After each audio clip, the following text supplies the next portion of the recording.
You stand if you disagree, you stay seated if you agree. Wow, that's interesting. That's right here. Okay. Great. Like the delay. There's also that solidarity factor. Like, I'm not the only one. You're not there. I'm confused. So, putting people on the spot. Why don't y'all turn and talk for a minute? So that you feel. Are you good?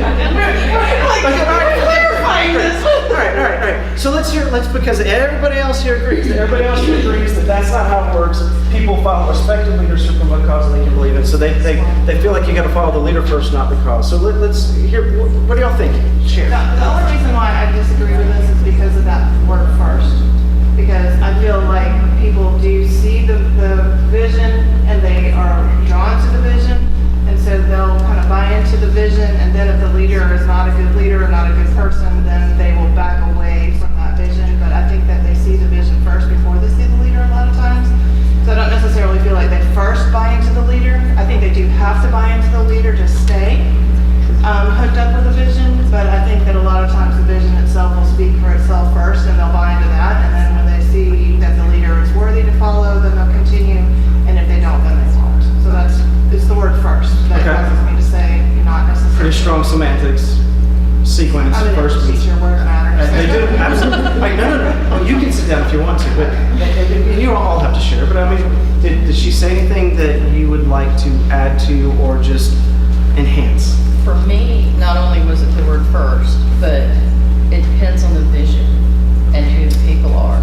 Because sometimes there's a great vision, but there are people who, for whatever reason, they're like new, and that's just it. So I think it depends on the vision as well. Depends on the vision, absolutely. You have to lead and go in the same direction. If you lead and no one goes the same direction you're going, your vision is lost. If you're that far out front, nobody's following you. You're just alone. You're not leading anybody. Take it on. True story. Yeah. It's got to be that combination. It's got to be that combination. The vision and the leadership have to work together for people to. If you're. So you can't have one without the other. Yes. So. If you're going to be successful, it's got to be a combination. Nice. I agree. That was what I thought too. The vision is just as important as who the leader is, and then they have to work together. Awesome. Thank you for taking a stand, literally. So not that you care about my individual thoughts, but some of these when I read, I'm like, absolutely. And others, I'm like, hold on for a second. He uses the example of that's why you have celebrities marketing different, like Michael Jordan promoting whatever. Okay, but I'm not that shallow. I was like, I mean, to me, it's like I feel like there's more substance than just because there's somebody who I respect.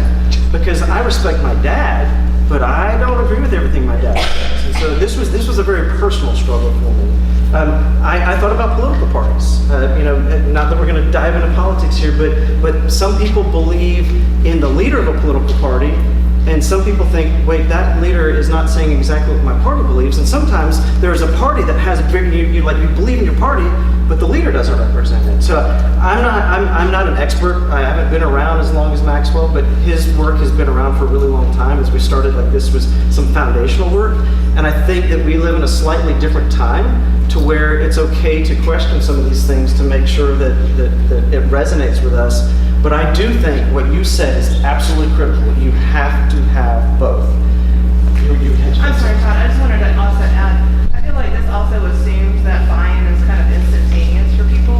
And I think that at least nowadays that people don't really buy in automatically, that it's going to, over the course of time, I'm going to buy into something more and more. And a lot of that is going to have to depend on, I might be interested in it first because of what you're selling, but if I'm not as interested in you as the person who's selling it, as time goes by, then I'm not necessarily going to buy in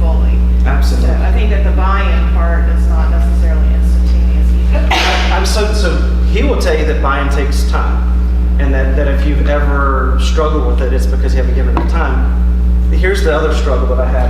I actually stopped using about 8 years ago the word buying because I felt like you just said it's selling. I'm not selling you anything. Right. I use build up. Because buy-in is a transaction. I'm selling you something, I want you to believe in it, and so it's mine that I'm giving to you. But building together is a collaborative action, and that just feels better to me.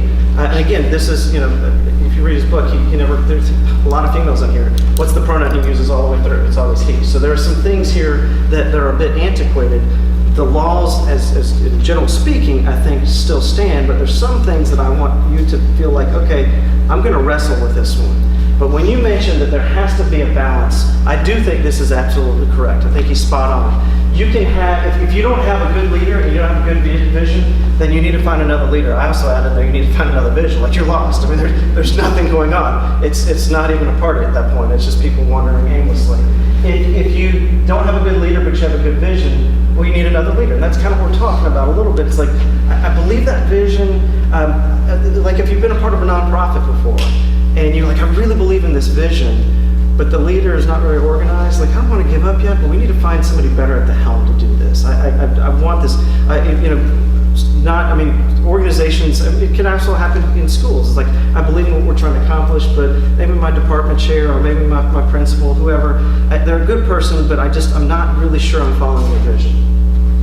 If you have a great leader and they don't have a vision, that's just a party. Like that's somebody that's just like, yeah, and they're getting all excited and everybody's always happy about it. Like, yeah, and finally like, I don't even know what I'm excited about anymore. And it's fun because it's infectious. But then at some point you're like, but you know what'll happen? People fill in the gaps and they'll start putting in what they stand for, and then they will find a person who believes what they believe.